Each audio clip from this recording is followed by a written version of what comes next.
When conflict first entered the written world, long before history books, long before borders were drawn on maps, and long before armies marched beneath banners, humans lived in fragile balance with one another. Early societies were small, bound by kinship, shared labor, and survival. Conflict existed, of course, but it was fleeting, remembered only through scars, broken tools, or stories whispered by firelight. Nothing was fixed. Nothing was permanent. Then something changed. At a quiet moment in human history, when writing itself was still new and precious, a war was carved into stone. Not sung, not whispered, but recorded.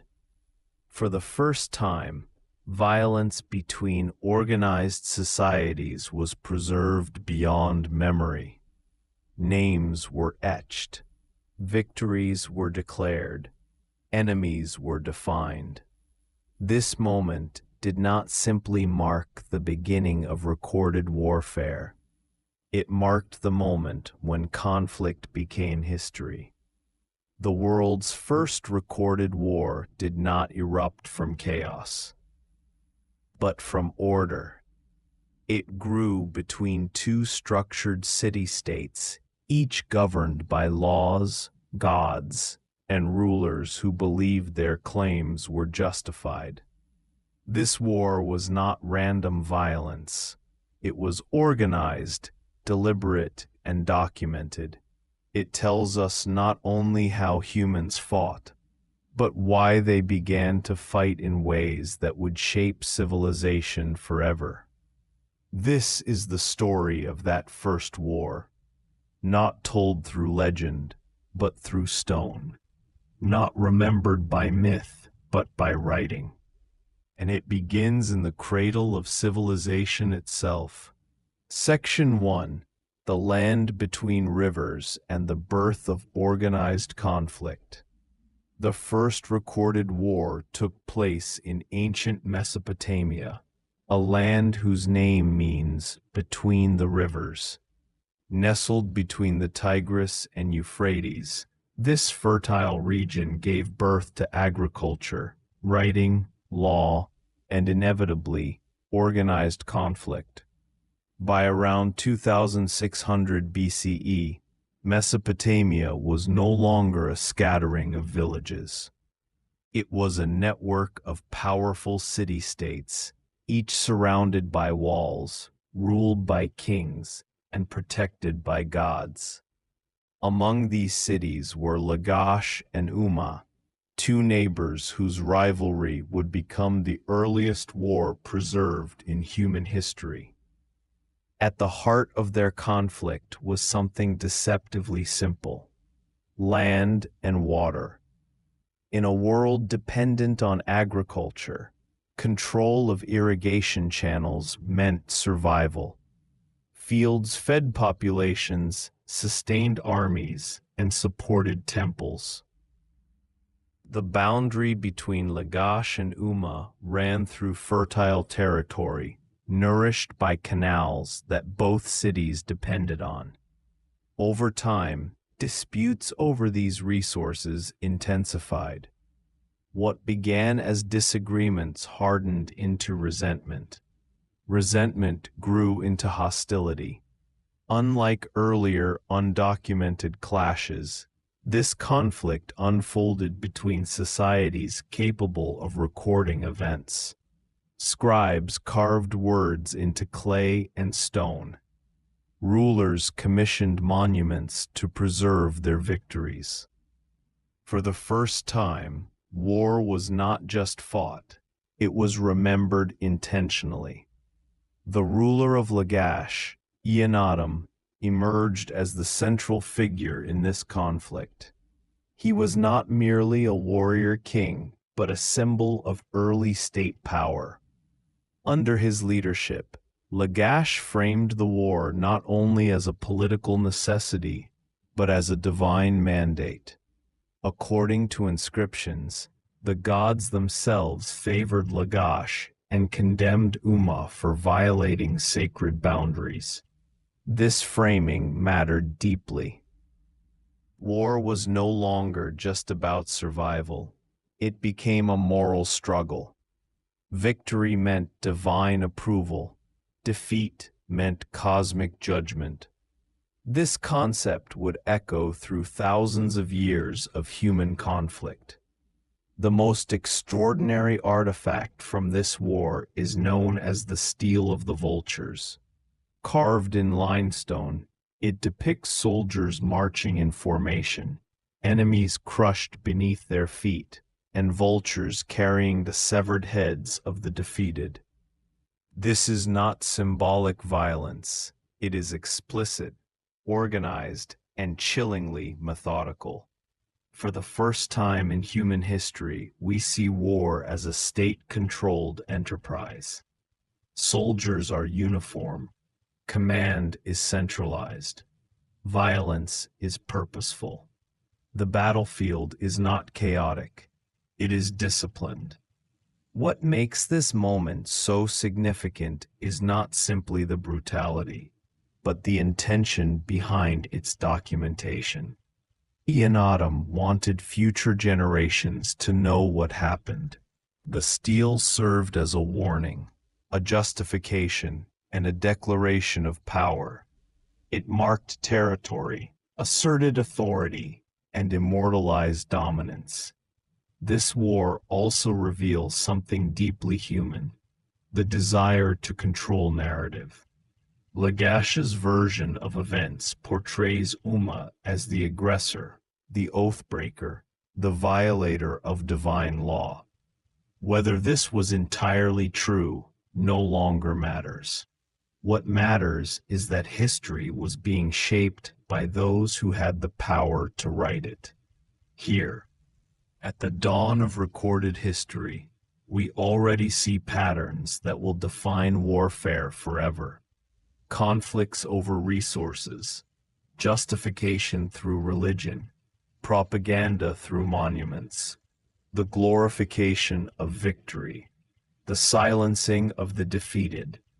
The people of Umma left no monument of their own. Their voice survives only through their enemy's account. This imbalance is itself a lesson. History remembers not the righteous, but the recorded. Yet this war was not endless. Treaties followed. Boundaries were redrawn. Oaths were sworn again. Life continued. Fields were replanted. Temples remained standing. The world did not collapse. It adapted. And that, perhaps, is the most unsettling realization. Organized war did not destroy civilization. It became part of it.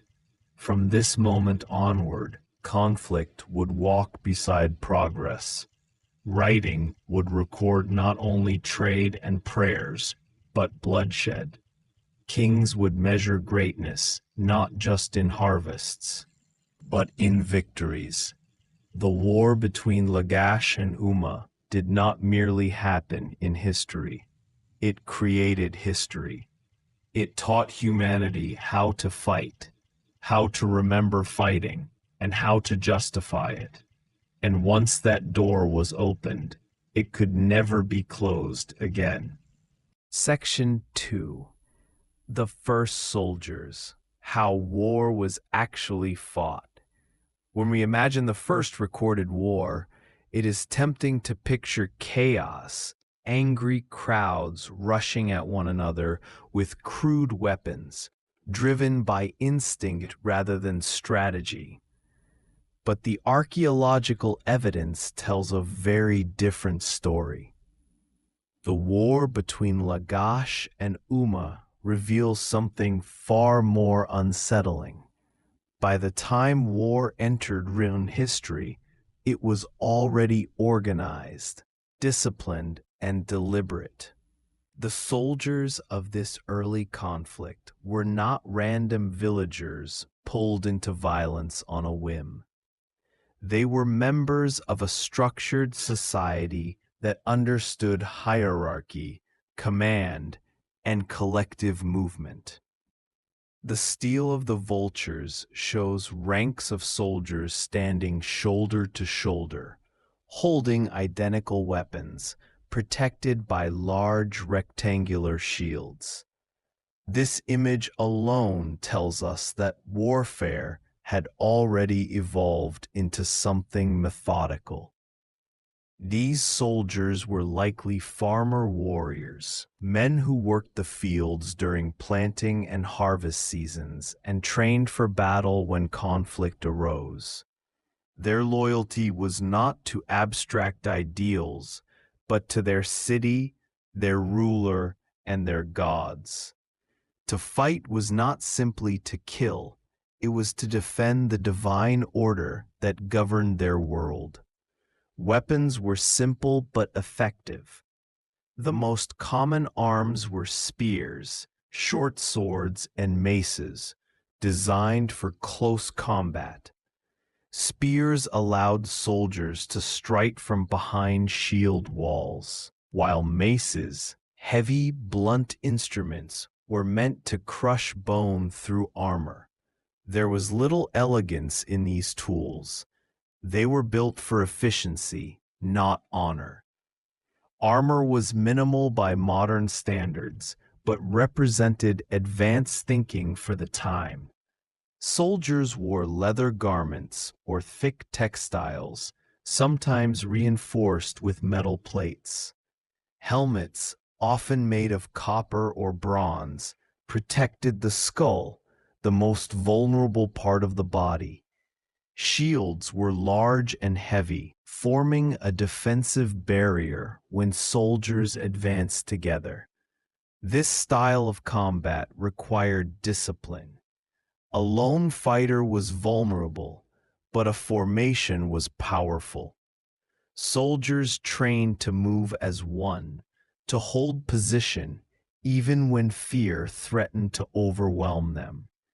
In this way, early warfare began shaping not just bodies, but minds. Obedience, endurance, and suppression of individual panic became survival traits. Command structure was clear. Kings like Adam did not merely rule from palaces, they led armies. Below them were officers who relayed commands, organized formations, and maintained order. Communication was likely carried out through shouted orders, drums, or visual signals. Even without writing on the battlefield, coordination was essential. But war was not constant. Battles were moments of extreme intensity, surrounded by long periods of waiting. Soldiers camped, marched, and prepared, all while carrying the weight of uncertainty. Food supplies had to be transported, weapons maintained, and morale preserved. Hunger, disease, and exhaustion were as dangerous as the enemy. Psychological warfare also played a role. The steel of the vultures does not merely depict victory, it intimidates. Images of mutilated enemies and divine favor were meant to send a message: resistance is futile. Even in the first recorded war, fear was a weapon. Religion infused every aspect of combat. Soldiers believed the gods watched the battlefield, choosing sides and determining outcomes. Victory was proof of divine approval. Defeat suggested spiritual failure. Before battle, rituals were performed, offerings made, and omens interpreted. War was not just physical, it was cosmic. Death in battle was final and unforgiving. There were no medics, no evacuation systems, no real treatment for serious wounds. A spear thrust or crushed skull ended a life swiftly. Bodies were often left on the battlefield, especially those of the defeated. The vultures shown in the steel are not symbolic, they reflect reality. Yet, despite this brutality, war was seen as necessary. It protected resources, reinforced borders, and maintained social order. A city that could not defend itself would not survive. In this sense, war became an extension of governance. What is striking is how familiar this all feels. Even at the very beginning of recorded warfare, we see the foundations of military systems that would persist for millennia.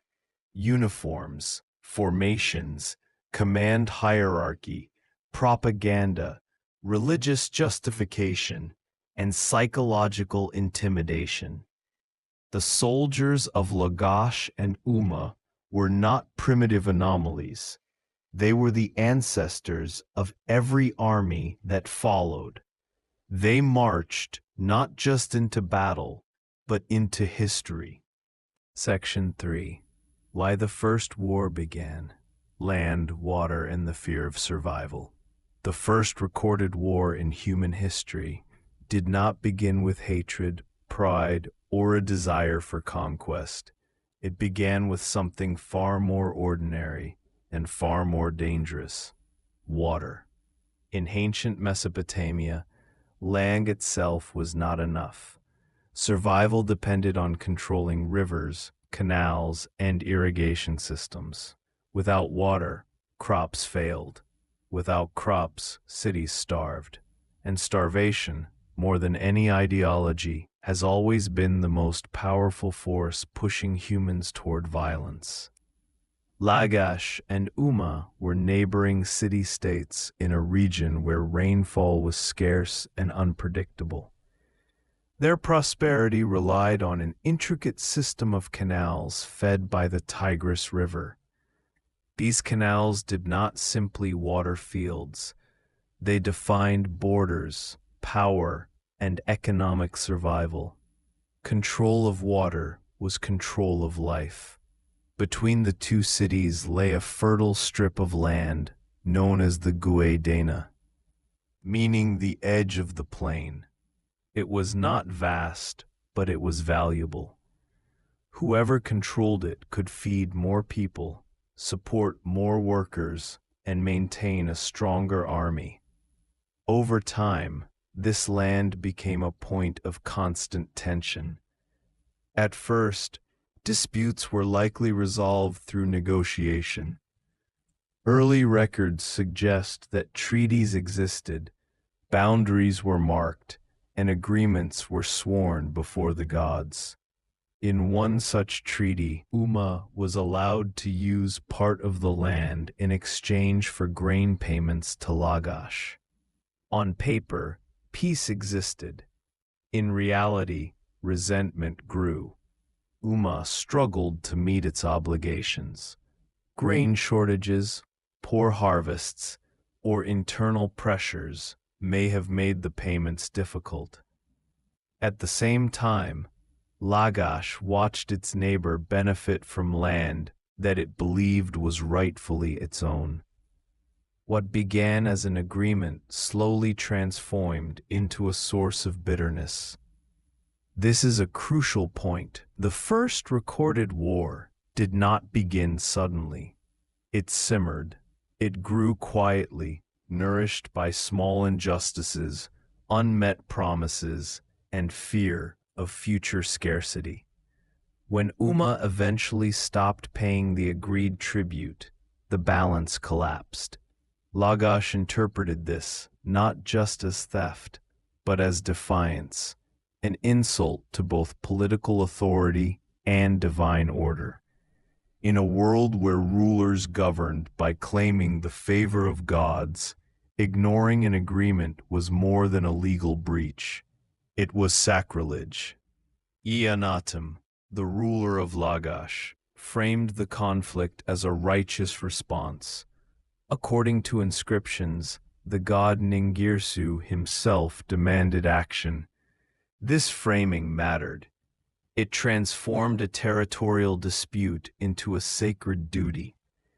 War became inevitable, not because humans desired it, but because their worldview left no room for compromise once divine authority was invoked. Water intensified everything. Canals could be blocked, diverted, or destroyed.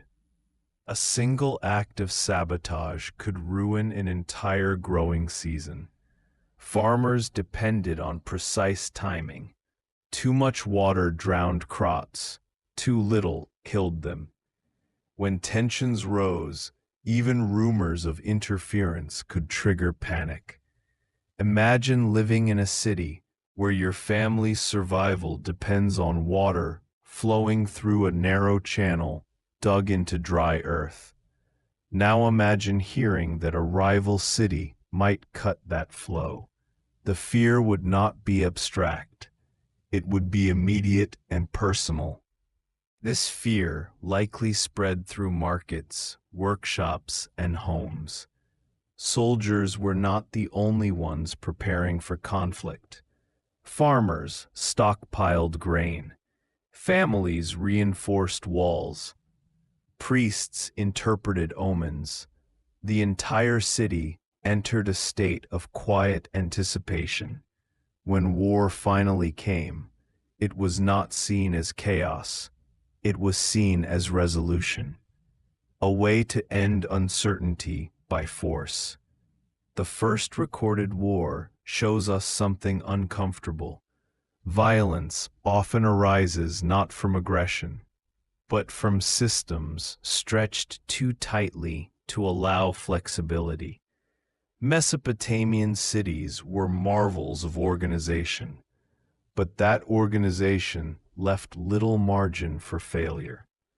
One bad harvest, one broken agreement, and collapse loomed. Unlike later empires, these early city-states could not retreat into vast territories. Their survival zones were small, fragile, and deeply interconnected. Conflict with a neighbor was not optional. It was existential. The geography itself encouraged war. Flat plains offered little natural defense. Borders were invisible and easy to contest. Without mountains or forests to separate populations, disputes became personal and immediate. This closeness also meant that war was intimate. Soldiers often fought people who spoke the same language, worshipped similar gods, and lived only a short walk away. There was no concept of a distant enemy. War was neighbor against neighbor. Yet despite this closeness, compromise failed. Why? Because early political systems relied heavily on absolute authority. Kings ruled by claiming divine endorsement. To concede land or water was to admit weakness, not just politically, but spiritually. A ruler who compromised too much risked losing legitimacy altogether. Thus, war became safer than peace. Peace required flexibility, trust, and shared sacrifice. War required only obedience and belief. The inscriptions from Lagash emphasize this logic repeatedly. Akhenaten did not describe himself as a conqueror.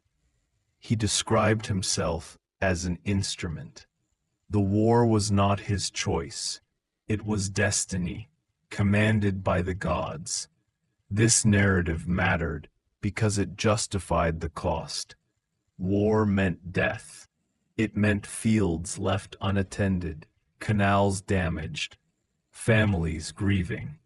But if war preserved divine order, then suffering became acceptable, necessary, even. This mindset would echo through history again and again. Empires would rise, claiming they fought for justice. Kingdoms would wage war in the name of faith. Nations would defend borders drawn by rivers, resources, and fear. All of it was already present in the first war ever recorded.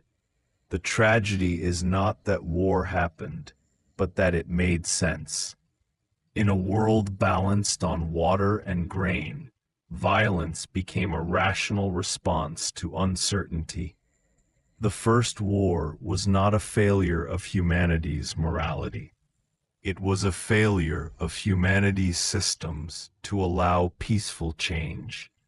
And once war solved the problem, once Lagash defeated Umma and secured control, another lesson was learned. Force works. That lesson would never be forgotten. Section 4. How the First War was Fought. Soldiers, Weapons, and Silent Fear.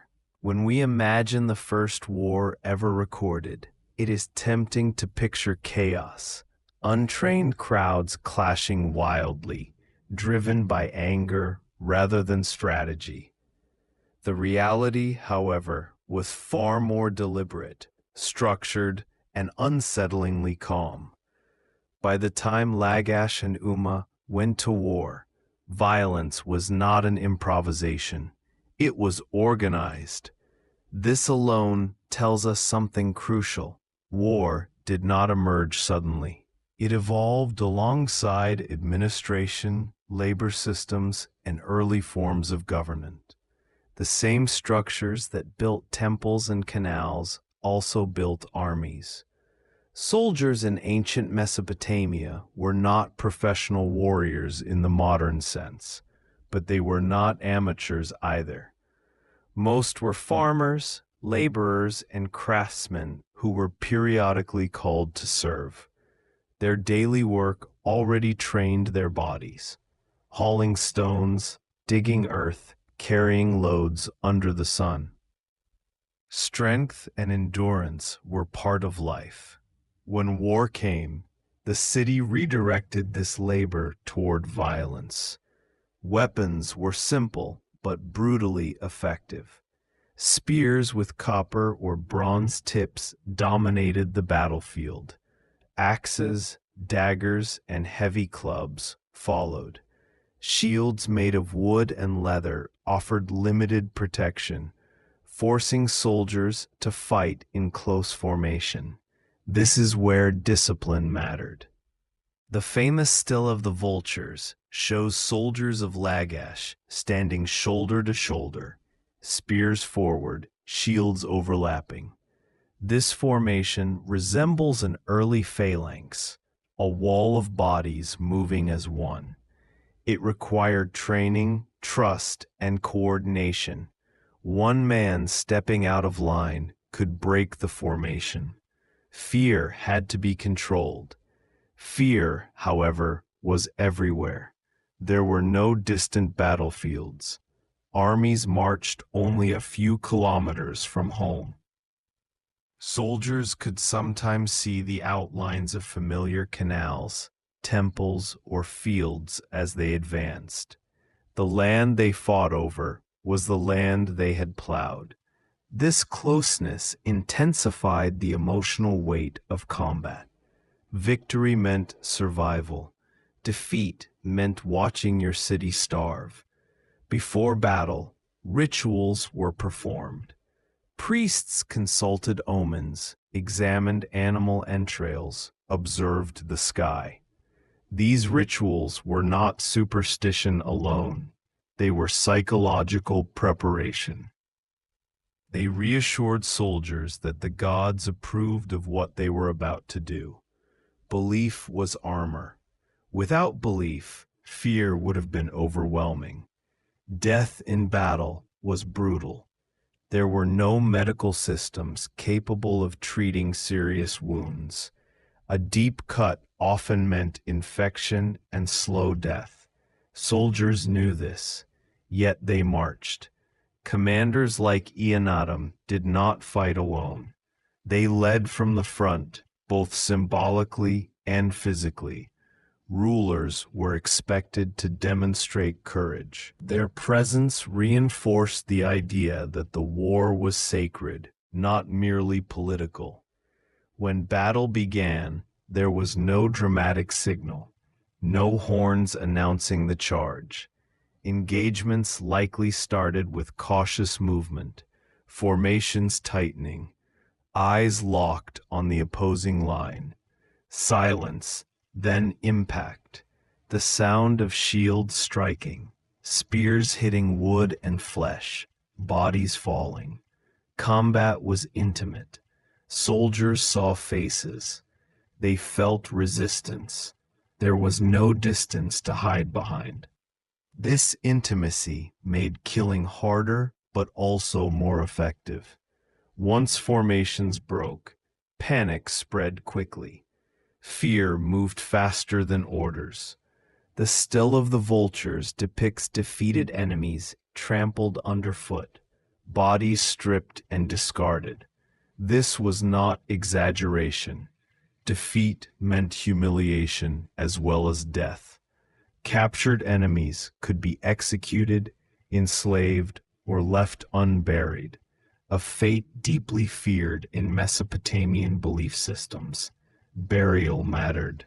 To die without proper rites meant unrest in the afterlife. War threatened not just life, but spiritual peace. This fear was weaponized. Victorious armies displayed bodies or trophies as warnings. The goal was not only to win the battle, but to break the enemy's will to resist in the future. War was communication. After battle, the work was not over. Fields were reclaimed. Boundaries were remarked. Victorious rulers recorded the event in stone. These inscriptions mattered more than memory. Stone made war permanent. Ionadam's inscriptions describe divine punishment raining down on Umma, nets cast by the gods, enemies crushed by holy power. This language transformed violence into cosmic order.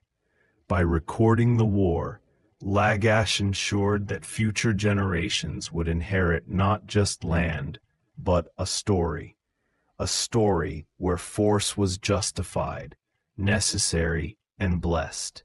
This is perhaps the most important legacy of the first recorded war. It did not just establish borders, it established precedent. Future rulers could look back and say, "This is how conflicts are resolved. This is how gods act. This is how cities survive." The structure of war, soldiers, formations, rituals, records, became a template. Over time, weapons improved, armies grew larger, strategies more complex, but the core remained the same: fear managed by belief. Violence organized by authority. Even in its earliest form, war was not random destruction. It was a system, and systems, once proven effective, are difficult to abandon. The soldiers who fought this first recorded war returned home changed. Some carried wounds, some carried memories they could not share. There was no language yet for trauma, but it existed. Cities remembered victory. Individuals remembered loss. This imbalance between collective glory and personal suffering would follow humanity into every war that came after. The first war taught cities how to fight. It also taught humans how to endure fighting. And that knowledge, once learned, could never be unlearned. Section 5. After the blood settled, what the first war changed forever. When the fighting ended between Lagash and Umma, there was no celebration in the way we imagine it today.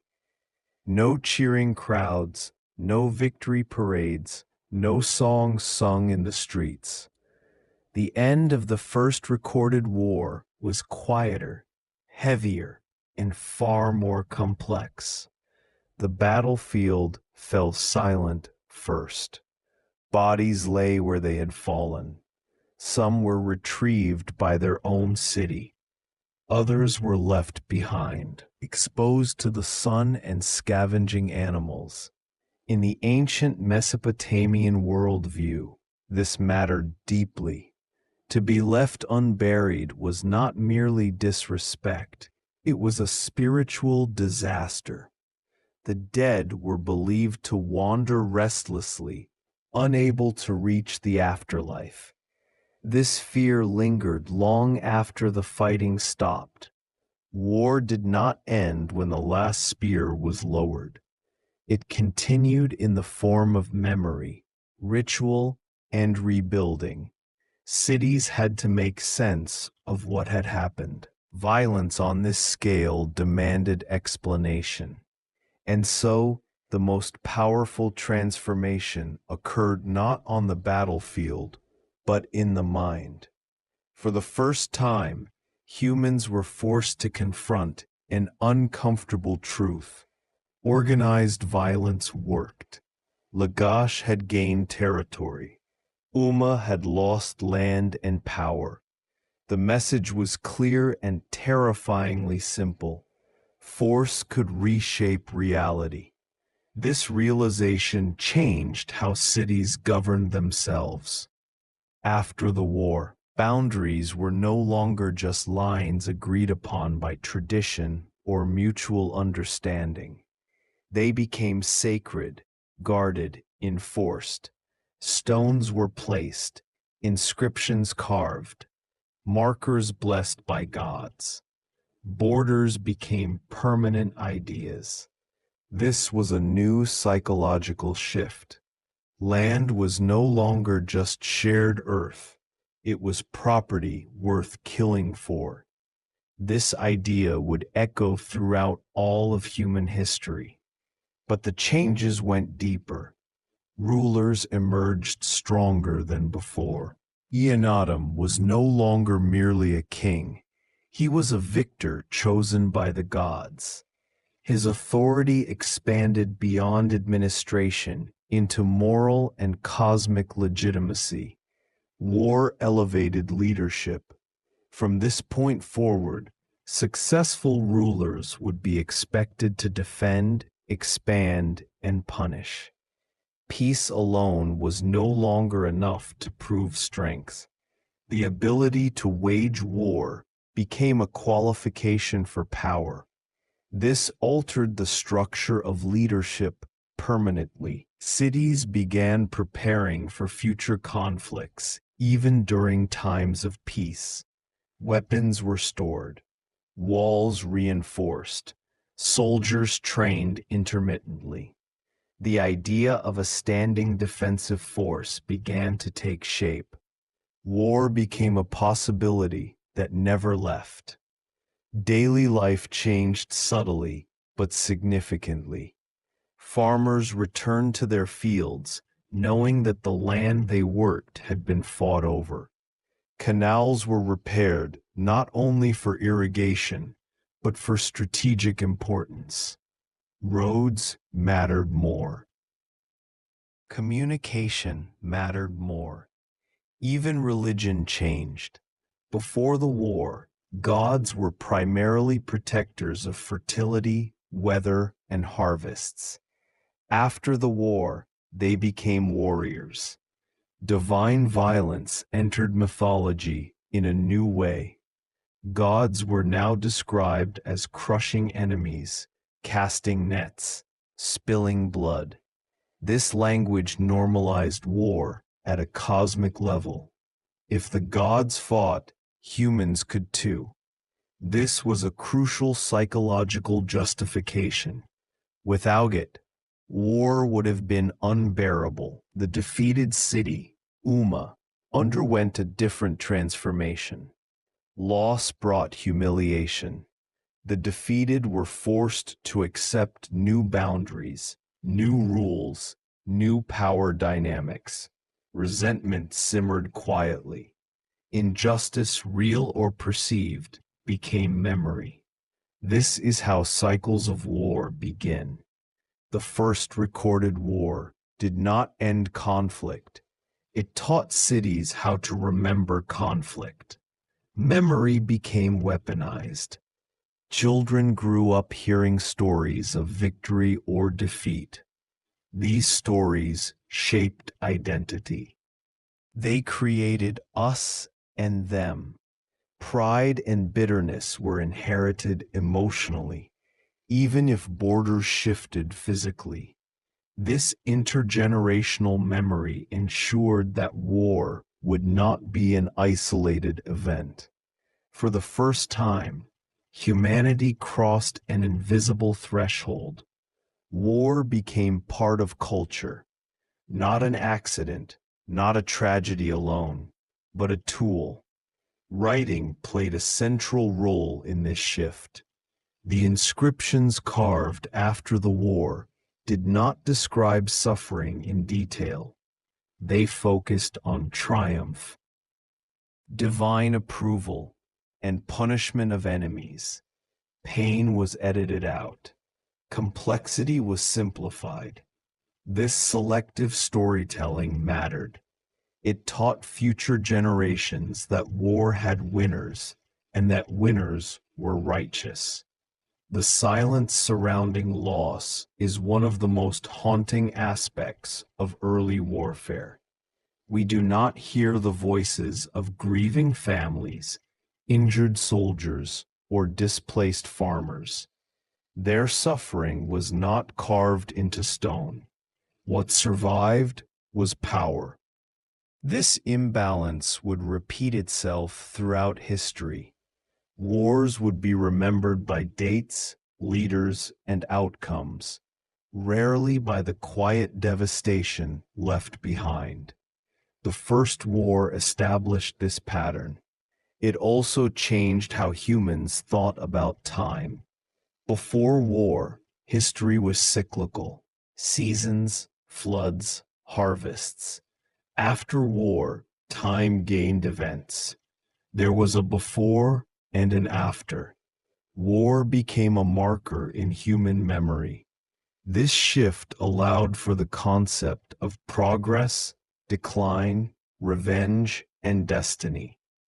History became something that moved forward through conflict. Perhaps the most profound change was internal.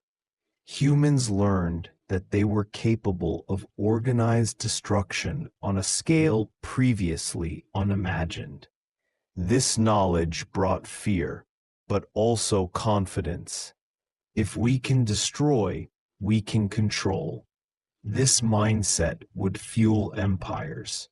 Yet, alongside this newfound power, something fragile emerged: an awareness of loss that could not be undone. Once blood is spilled intentionally, innocence cannot be reclaimed. The people of Lagash and Umma returned to their lives, knowing that peace was temporary. The earth remembered footsteps of soldiers. The canals had seen blood. Even in quiet moments, war lingered. This is why the First War matters so deeply, not because of how many died, not because of who won, but because it permanently altered the human relationship with violence. From that moment forward, war was no longer unthinkable. It was possible, and once something becomes possible, history shows it rarely stays unused. Section 6. When war became a system, not a moment. The First War did not only change minds, it changed structures. Once the conflict between Lagash and Umma ended, something invisible but permanent remained behind: organization. War was no longer an eruption of anger or a spontaneous clash. It had proven itself as a repeatable process, and humans are very good at repeating things that work. Cities began to reorganize themselves around the assumption that war could happen again. This was new. Before, danger came from floods, droughts, or disease, forces beyond human control. War was different. War came from other people. That difference reshaped everything.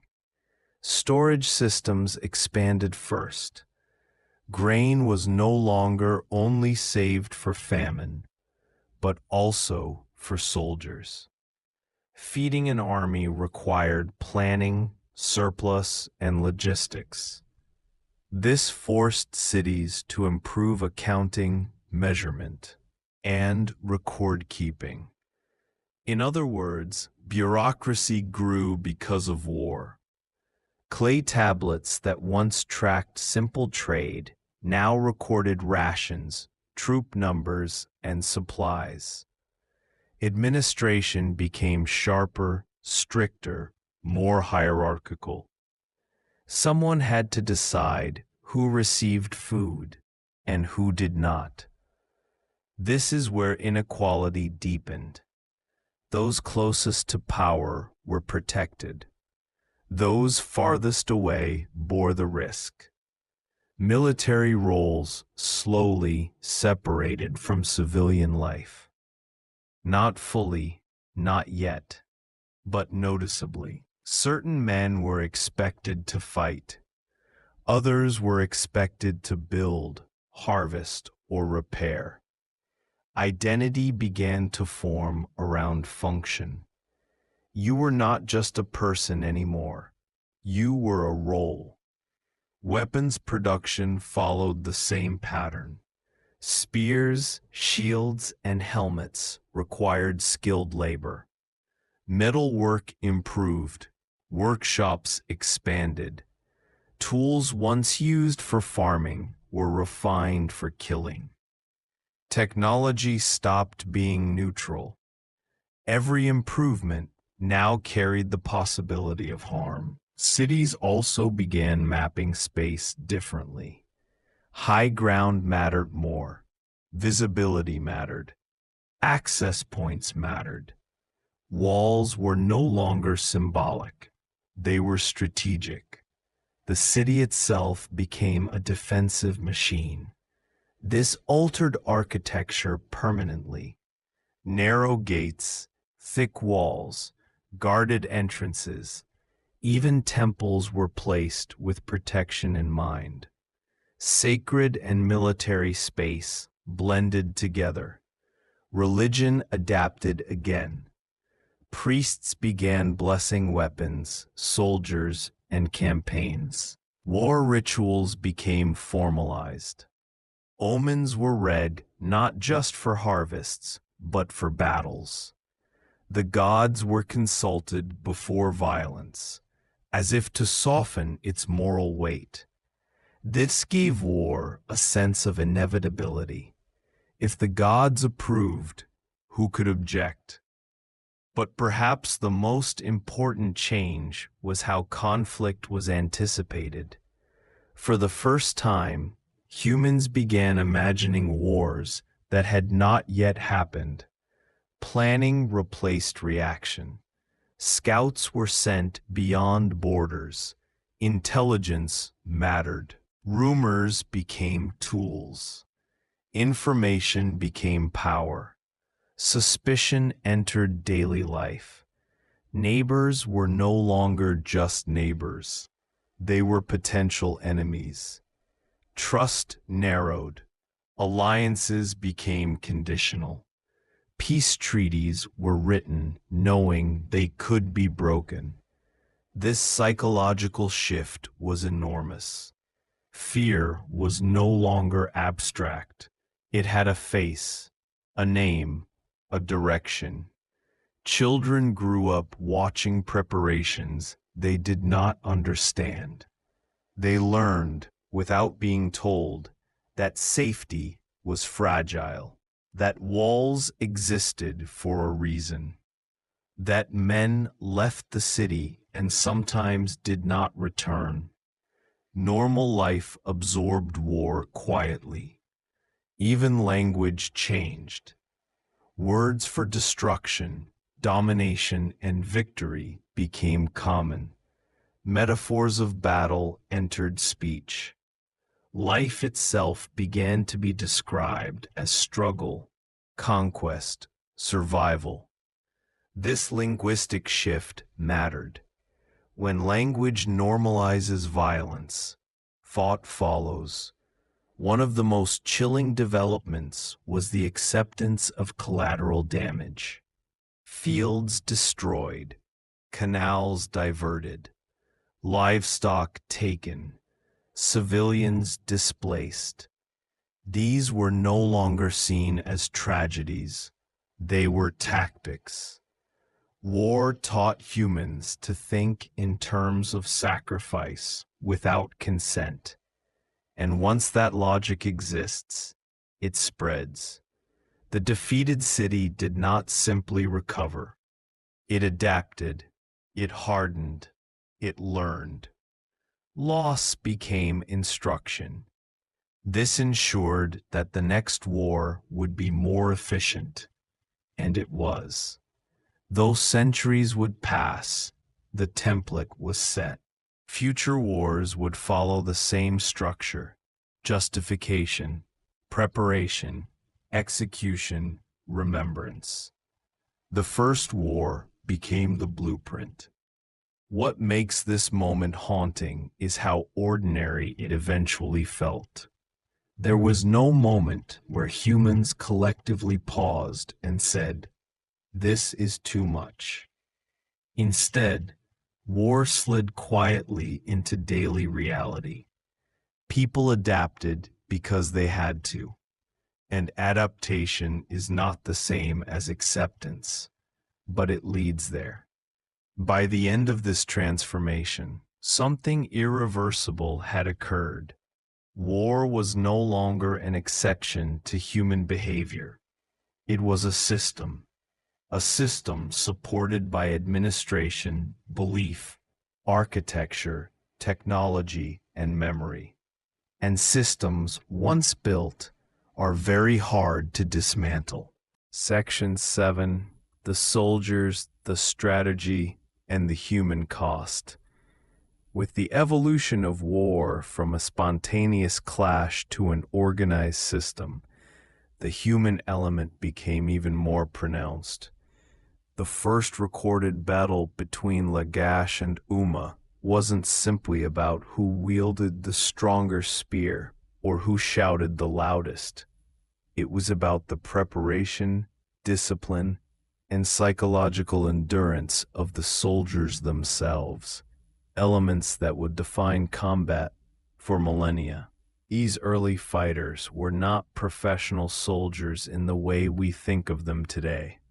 They were farmers, herders, and craftsmen who were pulled from daily life and thrust into a world where survival required a combination of instinct, training, and sheer willpower.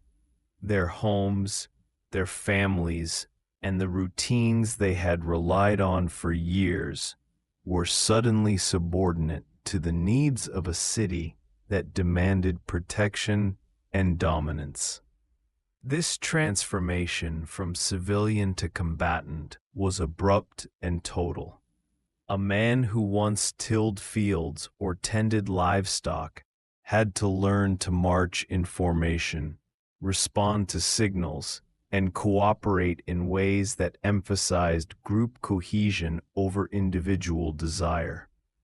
Any failure could result not only in personal death, but in the potential collapse of an entire unit. The organization of these troops reflected a keen awareness of human behavior. Leaders began to recognize that fear, loyalty, and morale were as powerful as any spear or shield. Soldiers needed to believe in the purpose of their fight. Propaganda, in the form of stories, omens, and public declarations, became tools to inspire courage and suppress hesitation. The gods themselves were invoked not just for protection, but for legitimacy, linking the divine will to the political aims of the city. Priests, often present at the front lines, performed rituals that bound the warriors' sense of duty to cosmic order, reinforcing the belief that failing in battle was not only a civic loss, but a spiritual one. Training methods evolved as necessity dictated. Drill formations were introduced to improve coordination. Younger fighters learned from veterans who had survived previous skirmishes. Weapons were no longer simple tools, but extensions of strategy. Spears were crafted to specific lengths, shields balanced for mobility and defense, and early armor designed for a compromise between protection and endurance. These were not standardized in the modern sense, but the careful attention to their effectiveness demonstrates a proto-engineering approach to combat, a melding of material science, human anatomy, and tactical necessity. One of the most striking aspects of early warfare was the psychological warfare employed. Even before armies clashed, leaders understood that intimidation could shape outcomes without bloodshed. Rumors were spread deliberately. Exaggerated troop numbers, tales of supernatural support, or ominous portents designed to sow fear in the enemy. The timing of attacks was carefully calculated. Dawn assaults leveraged sleepiness. Evening engagements exploited fatigue. Scouts and messengers became the unseen threads of a network that could determine victory or defeat. The human brain was the battlefield just as much as the field itself. Casualties were not merely physical. Survivors often returned with trauma that shaped their communities. Witnessing the deaths of neighbors, family, and comrades embedded a collective memory of fear and resilience. Songs, stories, and murals began to depict the battles, encoding strategies and experiences into culture. These narratives ensured that even those who did not fight directly understood the stakes, creating a social fabric woven with both caution and pride. Fear, skill, and honor became intertwined values, passed from one generation to the next, forming the earliest cultural memory of organized conflict. Logistics also became a crucial concern. Feeding and supplying a growing army required foresight. The first recorded war introduced the concept of supply lines and storage planning. Grain had to be protected from theft and decay. Water sources had to be maintained. Transport of weapons and materials required coordination. These mundane details, often overlooked in tales of heroism, were essential to survival. A single mismanaged granary could determine the outcome of a battle just as decisively as the bravery of a soldier. The administrative burden of war began to expand, creating new positions, hierarchies, and responsibilities that blurred the line between governance and military command. The human cost extended to civilians as well. While soldiers faced immediate danger, those who remained in cities or nearby settlements endured indirect consequences. Fields were destroyed to prevent enemy occupation, livestock requisitioned, and roads patrolled to control movement. Families often lived under the threat of invasion or raid, making daily life a delicate balance between productivity and survival. This blurred boundary between the battlefield and civilian life meant that war reshaped the entire societal structure, fostering resilience, but also embedding a perpetual sense of vulnerability. Strategy evolved alongside these human factors. Leaders began to understand the importance of terrain, timing, and psychological manipulation. The layout of cities, previously designed primarily for trade or ritual purposes, was reconsidered to include fortifications, hidden paths, and defensive positions. Understanding the weaknesses of an opponent became as critical as strengthening one's own position. Even the simplest skirmishes involved multiple layers of planning: reconnaissance, positioning, contingencies, and retreat strategies. What was once chaotic became, in a sense, predictable. A grim system with rules and consequences. Perhaps the most profound legacy of these early battles was the codification of honor and duty. The warriors of Lagash and Umma created unwitting precedents: loyalty to one's group, courage in the face of danger, and the concept of strategic sacrifice. These ideals transcended individual lives, embedding themselves into the consciousness of early civilizations.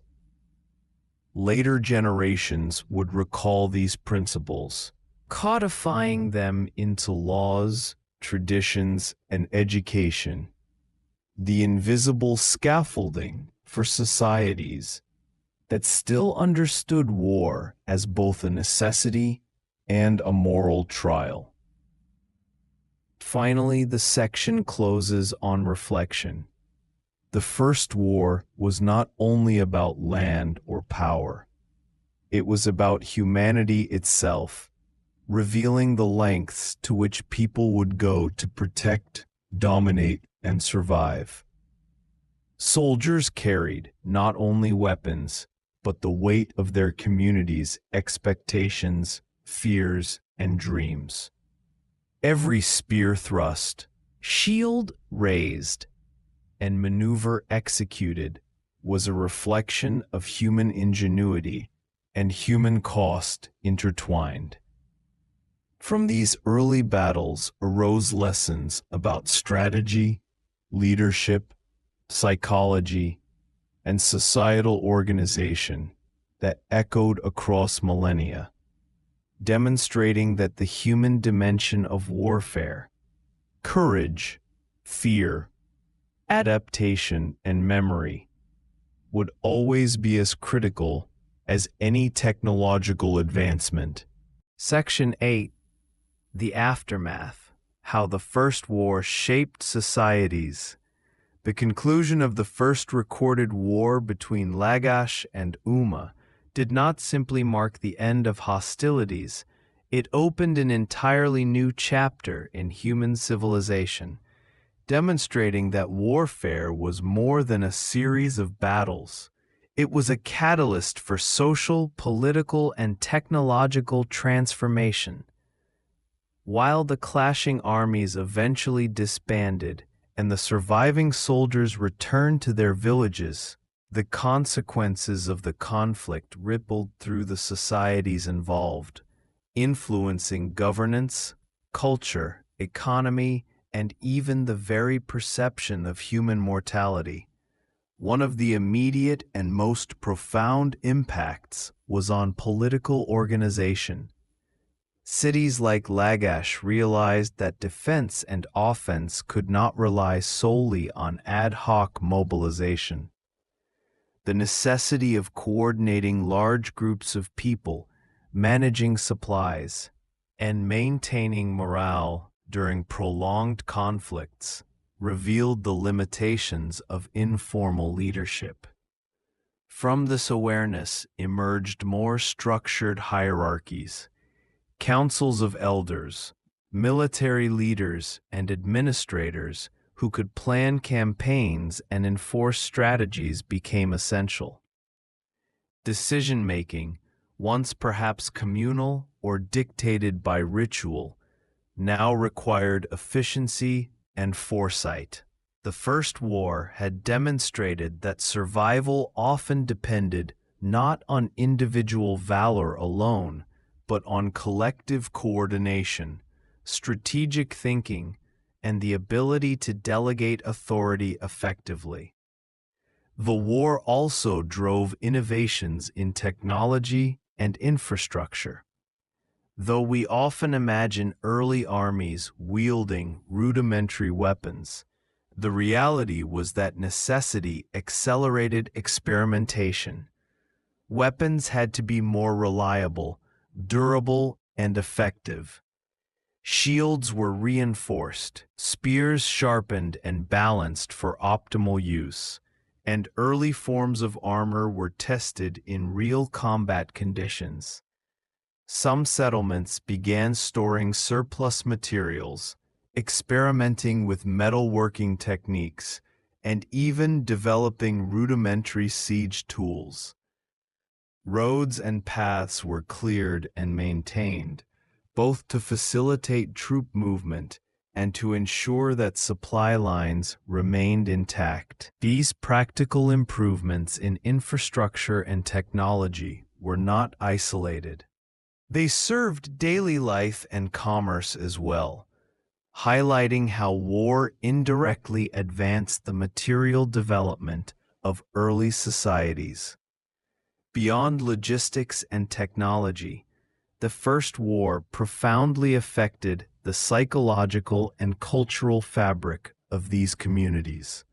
The memory of battle, the loss of lives, and the heroic deeds of individuals were immortalized in the first known forms of written records, artistic depictions, and oral storytelling. Murals, inscriptions, and symbolic artifacts began to serve as both warnings and lessons for future generations. Through these memorials, communities codified moral and societal norms, emphasizing values such as courage, loyalty, and resilience. Even at this early stage, the war had become a shared narrative, a common story that bound communities together while defining what it meant to belong to a particular city-state. The human cost of war, however, was starkly evident in daily life. Survivors returned not only with physical injuries, but also with the invisible weight of trauma. Families who lost breadwinners faced starvation or displacement, and communities had to adapt quickly to restore agricultural production, trade, and social cohesion. The war reshaped demographic patterns, often consolidating populations in safer, more fortified areas, which inadvertently led to urbanization and centralized planning. The need for protection encouraged the construction of defensive walls, watchtowers, and gates, transforming villages into proto-cities capable of sustaining larger populations. Warfare had become a force that accelerated societal evolution, intertwining survival with organizational innovation. Interestingly, The First War also highlighted the interdependence of neighboring societies. While Lagash and Umma were locked in conflict, they could not exist entirely in isolation. Trade routes, shared water sources, and environmental factors forced both cities to negotiate alliances, even during periods of tension. Diplomacy emerged as a critical skill, and leaders learned that military power alone was insufficient to guarantee long-term security. Treaties, boundary agreements, and mediated settlements became as crucial as the weapons wielded in battle. This interplay between conflict and cooperation set the stage for a sophisticated understanding of politics that would define early civilization. Religion and ritual were equally transformed. Priests and spiritual leaders interpreted the outcomes of battle as messages from the divine, linking victory or defeat to moral and cosmic order. Communities began to view warfare not simply as a temporal struggle, but as an event embedded in a larger cosmological framework, where human actions had spiritual implications. Temples were fortified, religious ceremonies became more elaborate, and divine favor was invoked as justification for both defense and expansion. The intertwining of faith with military action reinforced societal cohesion and provided psychological support to those who had endured the horrors of combat. Economically, the war triggered new forms of resource management. Grain stores, livestock, and tools became not just tools of survival, but strategic assets to be protected and allocated with precision. Some early historians suggest that the First War prompted the invention of accounting systems, as leaders needed to track supplies for both civilians and soldiers. The distribution of resources became a political act, and control over wealth often translated into influence over both military and civic life. In this way, warfare directly influenced the development of early bureaucracy and the concept of governance through structured resource management. Perhaps most importantly, the First War forced humans to confront mortality and the fragility of life. Prior to organized conflict, death was often a private or sporadic event. But warfare made mortality a communal and highly visible reality. Public mourning, memorialization, and storytelling became integral to coping with loss. Societies began to recognize that life was contingent on both human effort and the unpredictable forces of fate. This awareness contributed to the emergence of philosophical thought, ethical reflection, and early historical record-keeping. In essence, the experience of war taught humanity to consider existence itself, to measure action, consequence, and legacy. The war also left a mark on education and knowledge transmission. The need to train future warriors, administrators, and citizens in both practical and moral lessons led to early educational frameworks. Skills such as weapon handling, strategic planning, negotiation, and observation of enemy movements were taught alongside communal values, creating a multi-dimensional curriculum that prepared individuals for both survival and leadership. Knowledge of the battlefield became as prized as knowledge of the fields, and young people were immersed in traditions that blended practicality with cultural identity. Finally, the aftermath of the First War underscored the delicate balance between destruction and creation. While the conflict had brought death and devastation, it had also catalyzed progress. New technologies, social structures, and moral frameworks emerged directly from the crucible of combat.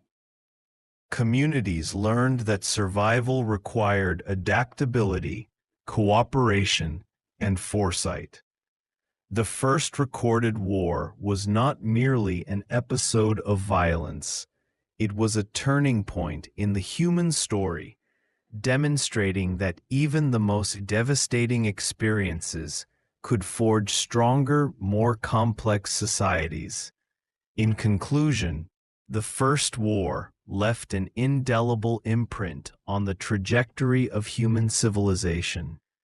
It shaped political hierarchies, advanced technology, reinforced cultural norms, influenced religious practices, transformed economies, and altered psychological perspectives. Above all, it highlighted the human capacity to endure, adapt, and organize in the face of unprecedented challenges. The echoes of this ancient conflict resonate through time, reminding us that even the earliest battles were more than clashes of armies. They were defining moments in the story of what it means to be human. Section 9. Cultural Shifts and Daily Life after the First War. The first recorded war, fought between the city-states of Lagash and Umma, left an enduring legacy not only on political and military structures, but also on the very texture of daily life and culture. While armies disbanded and the immediate violence subsided, the war's impact persisted in ways both visible and subtle, shaping social behaviors, cultural norms, and the ways communities conceptualized existence. For the survivors, life could never truly return to what it had been before the clash, and the adaptations they made revealed the profound ways in which war can catalyze societal evolution. One of the most visible shifts occurred in settlement patterns and urban planning. Prior to the conflict, villages and small towns often grew organically, with little attention to defense or centralized structure. The chaos and destruction witnessed during the war exposed vulnerabilities in these loosely organized settlements. Families began to cluster closer together, often around fortified structures or communal buildings, prioritizing both protection and social cohesion. Defensive walls became commonplace, not only around city centers, but also surrounding grain stores, water reservoirs, and sacred sites. Watchtowers and raised platforms allowed for early detection of potential threats, demonstrating that war was now an architectural as well as a martial concern. These changes had a lasting impact on the development of cities, laying the groundwork for complex urban societies where defense, resource management, and social interaction were carefully integrated. Another domain profoundly affected by the war was agriculture and food security. In a world where subsistence was precarious, the loss of crops, livestock, or able-bodied laborers could be catastrophic. Communities developed collective storage systems, creating granaries and communal food reserves that were meticulously tracked and managed. Leaders realized that sustaining a population required not only protection from external threats, but also meticulous planning of internal resources. Farming techniques were refined, irrigation systems improved, and crop diversity increased to reduce vulnerability to both environmental challenges and potential conflict. This emphasis on food security reinforced communal bonds, as neighbors relied on each other to cultivate, protect, and share resources. The psychological impact of war also reshaped family structures and social roles. In the aftermath of combat, many households had lost adult males, creating gaps in leadership and labor. Women and the elderly often assumed new responsibilities, from managing households to overseeing community tasks and even organizing local militias. This temporary redistribution of roles introduced a subtle yet enduring recognition of the flexibility and resilience of social structures. The experience highlighted the importance of every individual's contribution to survival and gradually led to norms where multiple generations collaborated in ways previously uncommon. Children, too, were incorporated into this adaptive system, learning practical skills earlier to ensure the continuity of family and community life. In the cultural sphere, the war inspired the creation of new artistic expressions and rituals. Painters, sculptors, and storytellers began to depict battle scenes, heroism, and the suffering of civilians, capturing both the glory and the tragedy of conflict. These early artworks were not mere decoration. They served as tools for education and memory, teaching future generations about courage, sacrifice, and the consequences of aggression. Oral traditions flourished alongside material culture, as elders recounted tales of strategy, bravery, and even moral failings during the war. Through these narratives, society established behavioral norms, reinforcing communal values such as loyalty, courage, and collective responsibility. Religion and spirituality were likewise intertwined with these stories, as divine favor was invoked both to justify actions during the conflict and to provide comfort in its aftermath. The First War also had a profound effect on trade and economic practices. Intercity commerce, once relatively informal, became more structured as communities sought to recover and stabilize. Merchants had to navigate both the threat of renewed hostilities and the practical need for consistent supplies. Trade routes were reinforced, agreements formalized, and barter systems standardized. In addition, the war spurred early forms of financial record-keeping, as leaders and merchants tracked resources, debts, and obligations with increasing precision. This nascent economic sophistication was directly tied to the lessons of conflict. The survival of a city-state depended not only on military strength, but also on its ability to manage wealth, resources, and human labor efficiently. Social hierarchy and leadership evolved in response to the demands of war. While the battlefield revealed the importance of strong, decisive leaders, post-war society recognized that governance required more than martial prowess. Leaders needed strategic vision, the ability to mediate disputes, and the capacity to coordinate labor and resources. Councils of elders or advisors often assumed greater prominence, providing balance and continuity in decision-making. This combination of centralized authority and distributed governance became a model that would influence political systems for centuries, demonstrating that the First War had not only immediate consequences, but also long-term implications for civic organization and leadership. The collective trauma of the conflict had profound psychological and social effects.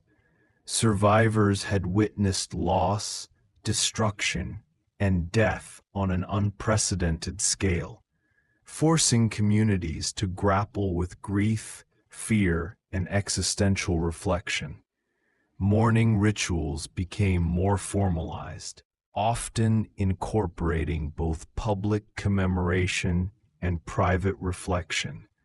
Communities began to build memorials, dedicate sacred spaces, and perform ceremonial practices to honor the dead and seek protection for the living.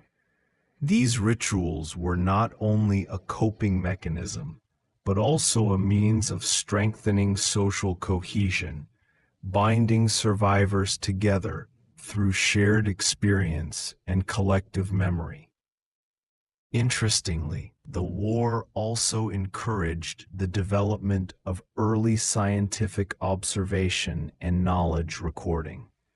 Military needs demanded accurate maps, understanding of terrain, weather patterns, and the movement of resources.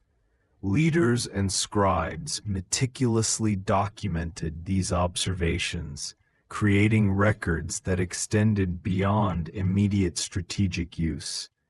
This accumulation of knowledge influenced agriculture, trade, and environmental management, revealing how the pressures of warfare can accelerate the pursuit of practical knowledge.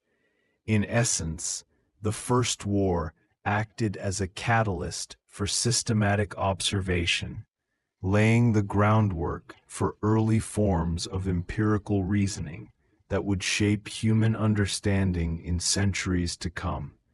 Education and skill transmission were also reshaped by the conflict.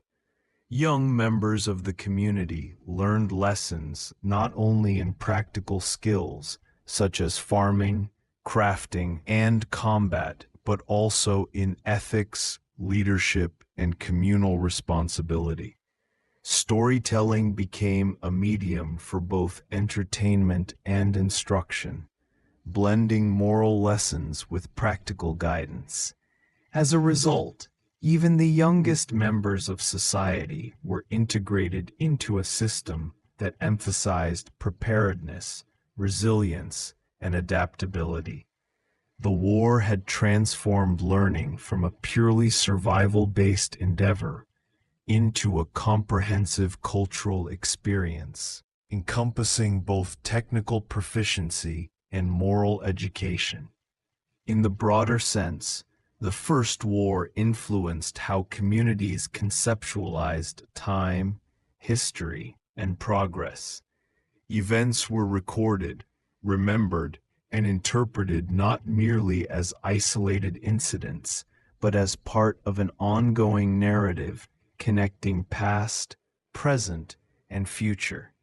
People began to understand that actions had consequences beyond the immediate moment, shaping societal structures, cultural norms, and political dynamics. This nascent sense of historical consciousness allowed communities to plan, anticipate challenges, and preserve lessons for posterity, demonstrating that warfare, though destructive, also stimulated cognitive and cultural sophistication. Finally, the aftermath of the First War emphasized the delicate balance between destruction and renewal. While the conflict had caused loss and upheaval, it also prompted innovation, adaptation, and the strengthening of social bonds. Communities learn to endure adversity, organize efficiently, and transmit knowledge effectively. The legacy of the First War was not merely one of violence. It was a complex tapestry of resilience, creativity, and cultural growth, illustrating that even in the harshest circumstances, human societies possess an extraordinary capacity to transform challenge into opportunity. In conclusion, the first recorded war profoundly reshaped the cultural, social, and psychological landscape of early human civilization. From settlement patterns and urban planning to trade, education, and artistic expression, the conflict left an indelible mark on how communities organized themselves, remembered their experiences, and prepared for the future. Daily life, once governed by routine and survival, became intertwined with lessons learned from the battlefield. The echoes of this first war remind us that human societies are defined not only by conflict, but by their remarkable ability to adapt, innovate, and endure in its wake. Section 10. The Evolution of Warfare and the Lessons Learned. The first recorded war between Lagash and Umma was more than a singular event in human history. It was the crucible in which the concepts of organized warfare, strategy, and political negotiation were forged. For the communities involved, the conflict offered lessons that extended far beyond the battlefield, affecting the development of leadership structures, military organization, societal priorities, and even philosophical perspectives on human conflict. This section explores how the early experience of war shaped the evolution of armed engagement and the ways people learned to conceptualize, prepare for, and respond to violence. One of the most significant outcomes of the conflict was the emergence of structured military organization. Prior to the war, fighting groups were typically ad hoc collections of able-bodied men, organized in loose formations without standardized training or hierarchy. The clash between Lagash and Umma revealed the limitations of such informal structures. Leaders observed that discipline, coordination, and clearly defined roles were critical for both success and survival. In response, communities began to experiment with permanent warrior classes, assigning ranks, developing training regimens, and establishing routines that emphasized cohesion and tactical awareness. This early professionalization of military roles laid the foundation for the more sophisticated armies of later civilizations, illustrating that necessity drives innovation in ways that have enduring cultural impact. The First War also highlighted the importance of logistics and resource management in warfare. Armies could not simply rely on foraging or ad hoc supply. Sustained campaigns required careful planning of food, water, weapons, and equipment. Leaders learned to maintain supply lines, store reserves, and account for attrition, realizing that a well-fed and equipped army was often more decisive than sheer numbers alone. This focus on logistics also influenced civilian life. Communities developed granaries, coordinated labor, and implemented measures to protect critical resources from both enemy raids and environmental challenges. In this sense, the war indirectly stimulated advances in administration, record-keeping, and organizational complexity, showing that military imperatives can catalyze broader societal progress. Another profound lesson was the value of strategic planning and intelligence. The ability to anticipate enemy movements, identify weak points, and exploit terrain became paramount. Scouts and informants emerged as early intelligence assets, providing crucial information that could sway the outcome of battles. Maps and rudimentary diagrams were created to represent geographic features, troop placements, and logistical routes. This attention to information gathering and analysis represents an embryonic form of strategic thinking that would evolve into complex military theory over centuries. The First War demonstrated that success was rarely a matter of chance. Careful observation, planning, and timing were decisive. Political structures were also reshaped by the experience of conflict.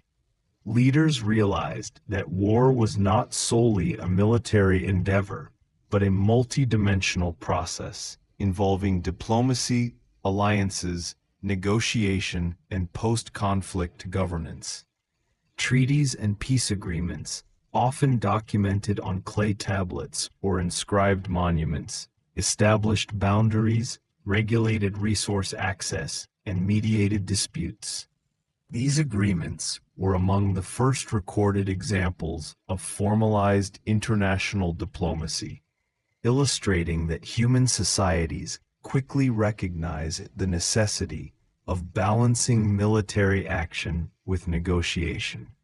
The interplay between coercion and conciliation became a defining feature of political life, influencing governance structures for generations.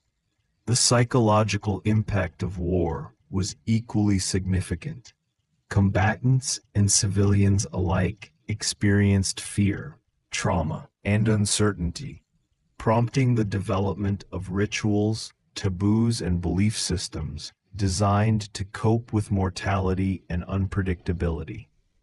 Religious practices often incorporated elements of protection, appeasement, and prophecy, reflecting the desire to understand and influence events beyond human control.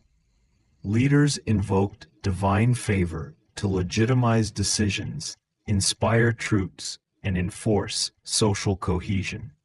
Over time, the war encouraged a more nuanced understanding of the relationship between human agency, morality, and the forces that shape collective outcomes, laying the groundwork for ethical and philosophical reflection on conflict. Cultural transmission was profoundly affected by the First War. Stories of heroism, strategic brilliance, and tragic loss were preserved through oral tradition, eventually supplemented by written records. These narratives served multiple functions. They educated future generations about tactics, valor, and social responsibility. They reinforced collective memory and identity, and they offered a lens through which communities could process trauma and derive meaning. Artistic expressions, from carvings and reliefs to ceremonial performances, immortalized significant events and figures, transforming ephemeral experiences into enduring symbols. The war thus catalyzed cultural innovation, demonstrating that even destructive events can give rise to lasting creative and intellectual achievements. Technological adaptation also accelerated as a consequence of conflict. The need for improved weaponry, defensive structures, and mobility drove experimentation and invention. Early metallurgical techniques were refined to produce stronger, more durable tools and weapons. Fortifications were enhanced with walls, gates, and watchtowers that incorporated lessons learned from previous vulnerabilities. The development of simple siege techniques and protective armor reflected a practical understanding of physics, engineering, and material science, illustrating that necessity can spur innovation in ways that benefit both military and civilian life. Communities that engaged with these technological challenges gained strategic advantage, reinforcing the link between knowledge and power. Economic systems evolved in tandem with military and political developments. War required the coordination of labor, the allocation of resources, and the management of wealth. Communities established taxation or tribute systems to support sustained military campaigns, formalizing mechanisms that had previously been informal or ad hoc. Trade networks became more organized to ensure access to critical materials, and local economies adapted to meet the needs of both warriors and civilians. These innovations had long-lasting effects, establishing practices that would underpin future economic and administrative systems. In essence, the First War acted as a catalyst for complex societal organization, demonstrating the interdependence of military, political, and economic factors. Finally, the war encouraged the conceptualization of history itself. By recording events, strategies, and outcomes, communities began to develop a sense of temporal continuity, connecting past, present, and future. This early historical consciousness enabled societies to learn from previous mistakes, anticipate challenges, and plan for sustainability.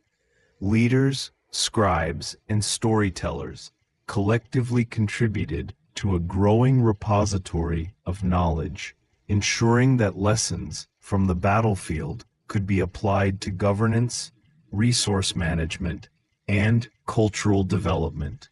The First War, therefore, did more than claim lives or redraw boundaries.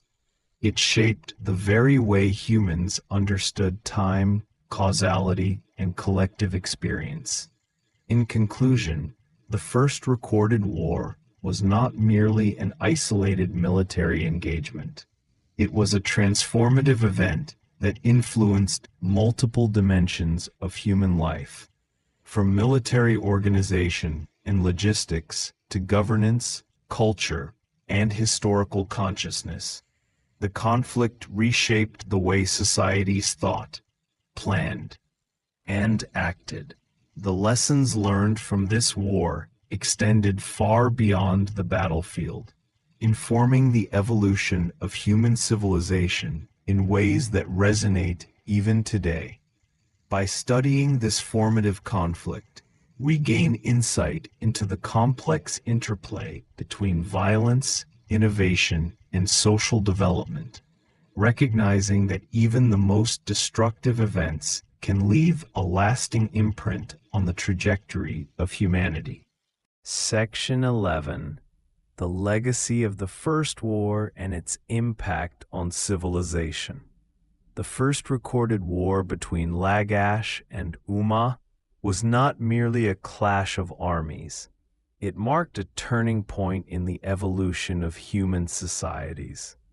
Its legacy extended far beyond the battlefield, shaping governance, culture, technology, and even the philosophical understanding of conflict. To truly grasp the profound impact of this early conflict, we must examine how it influenced subsequent generations and how its lessons continue to resonate in the broader tapestry of human history.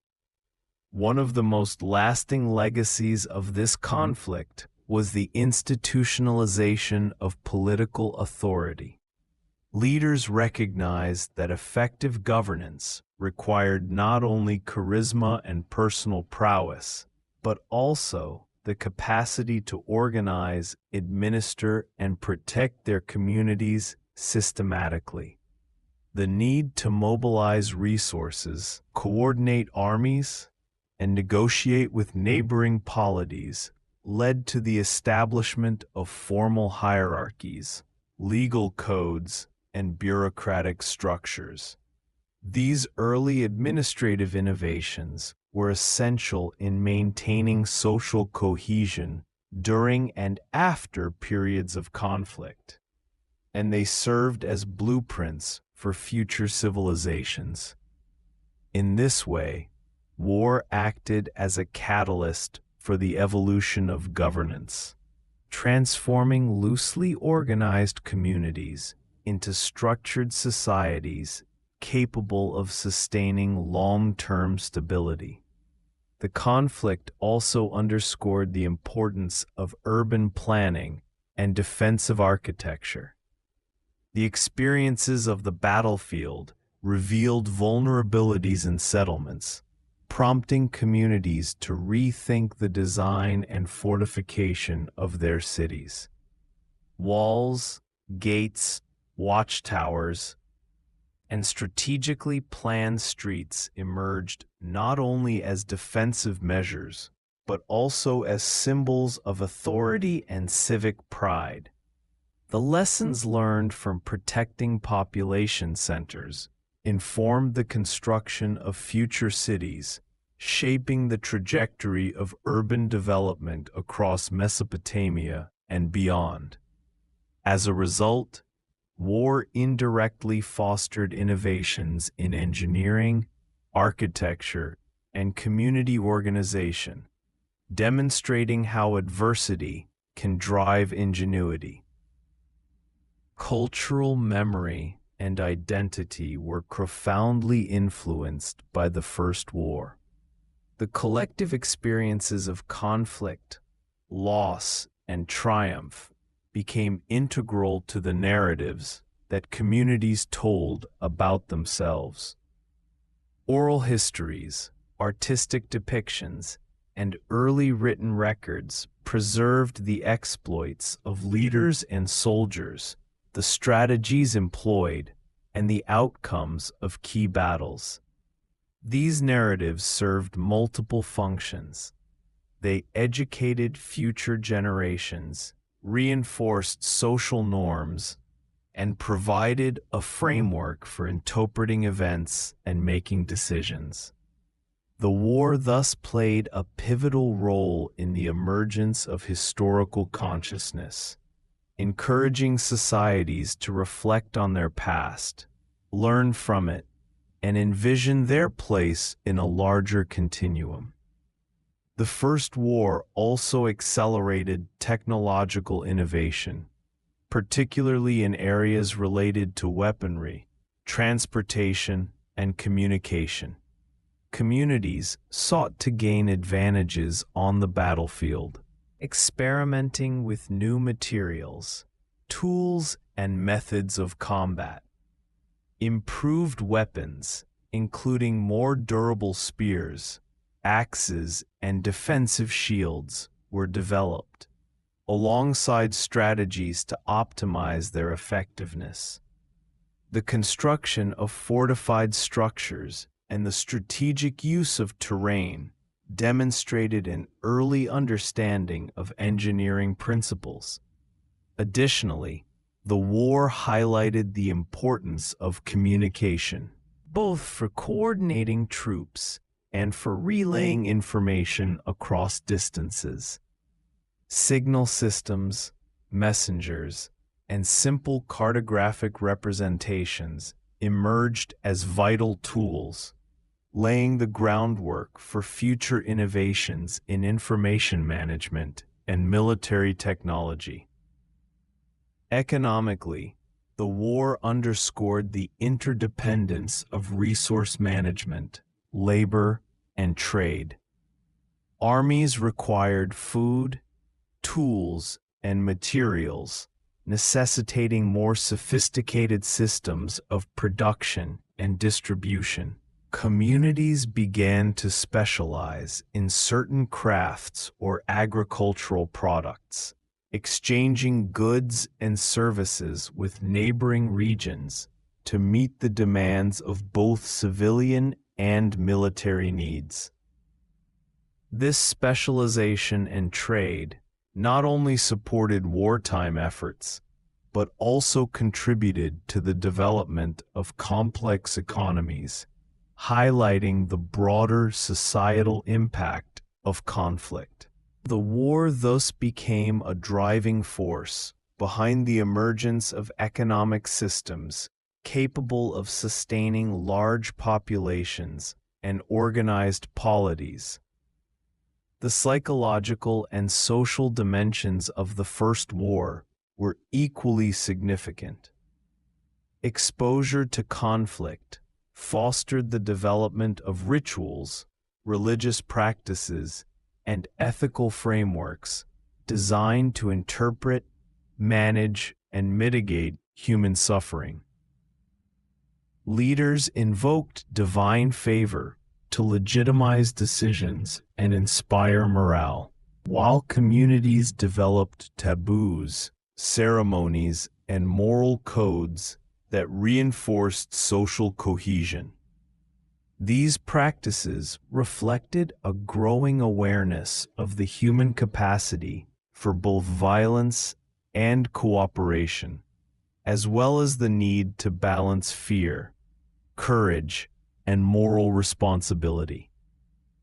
In essence, the war contributed to the evolution of ethical thought, illustrating that understanding human behavior and managing social order were as critical as battlefield tactics. The conflict also had profound implications for diplomacy and international relations. Following the cessation of hostilities, treaties and agreements were negotiated to establish boundaries, regulate resource access, and mediate disputes. These early forms of diplomacy demonstrated an understanding that sustainable peace required negotiation, compromise, and formalized mechanisms for conflict resolution. Such agreements were often recorded on clay tablets, serving as tangible evidence of the importance of legal and diplomatic frameworks. This recognition of diplomacy as a complement to military action foreshadowed the complex systems of alliances, treaties, and international law that would emerge in later civilizations. Education and knowledge transmission were also influenced by the First War. The strategies, outcomes, and societal responses to conflict were meticulously recorded, providing a foundation for future learning and strategic thinking. Scribes, storytellers, and educators preserved these lessons, ensuring that the collective experience of war could inform subsequent generations. This early emphasis on documentation and analysis not only facilitated improvements in military strategy, but also contributed to broader intellectual developments, encouraging critical thinking, problem solving, and historical awareness. Moreover, the war demonstrated the interconnectedness of human societies. The ripple effects of conflict extended beyond the immediate combatants, influencing neighboring regions and distant communities. Refugee movements, trade disruptions, and political realignments illustrated that war was not a localized phenomenon, but a force with far-reaching consequences. Understanding this interconnectedness prompted societies to develop mechanisms for coordination, communication, and mutual support, laying the groundwork for more complex interregional relations and fostering a sense of shared destiny among disparate communities. The ecological impact of the war, though often overlooked, was also significant. Military campaigns disrupted agriculture, altered landscapes, and stressed local ecosystems. Communities learned to adapt, developing methods for land management, water control, and resource conservation that balanced immediate needs with long-term sustainability. These lessons were integrated into subsequent settlement planning, agricultural practices, and economic strategies, demonstrating that even the destructive forces of war could catalyze innovation and environmental awareness. Finally, the war's legacy can be observed in the enduring human fascination with heroes, morality, and the consequences of conflict. Stories of bravery, cunning, canning, and ethical dilemmas continue to captivate the imagination, shaping literature, art, and philosophy. The First War established a precedent for examining the complexities of human behavior in times of crisis, fostering reflection on leadership, justice, and the nature of power. These cultural and intellectual explorations remain central to our understanding of conflict, reminding us that the lessons of the past are invaluable for navigating the challenges of the present and future. In conclusion, the first recorded war was a transformative event that left a lasting imprint on human civilization. Its influence extended across political, technological, economic, cultural, and intellectual spheres, shaping the trajectory of societies for generations. From the establishment of governance structures and military organization to the development of diplomacy, ethical thought, and historical consciousness, the lessons of the war were manifold. By studying this conflict, we gain insight into the profound ways in which human societies adapt, innovate, and evolve in response to the challenges of survival, cooperation, and conflict, demonstrating that even in destruction, there is the seed of progress.